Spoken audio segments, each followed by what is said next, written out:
আসসালামু আলাইকুম। আমরা খড়মপুর কেল্লা শহীদ দরগা শরীফে নেমে গিয়েছিলাম আখাউড়া বর্ডারে। ওই সাইডটাতে ছিল আপনার আগরতলা বর্ডার।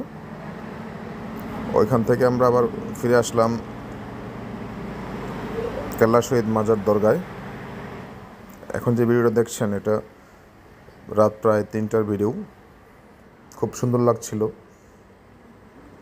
সেই কারণেই ক্যামেরা ধারণ করছি। এতগুলো ফ্ল্যাগ একসাথে উঠছে বাতাসে, আবার ছিল লাইটিং, মনোমুগ্ধকর লাইটিং, খুব সুন্দর। মনে হলো আপনাদেরকে একটু দেখাই, সেই কারণেই ভিডিও ধারণ করলাম। ওই সময়টাতে আকাশের অবস্থা খুব সুন্দর ছিল। রাত 3টার আকাশ এত সুন্দর আমি আসলে কখনো এরকমভাবে হয়তো দেখা হয়নি আমার, সেই কারণে বলছি। আপনারা রাতের ভিডিওটাও দেখবেন আকাশের। তবে আজকে এখানেই শেষ করছি।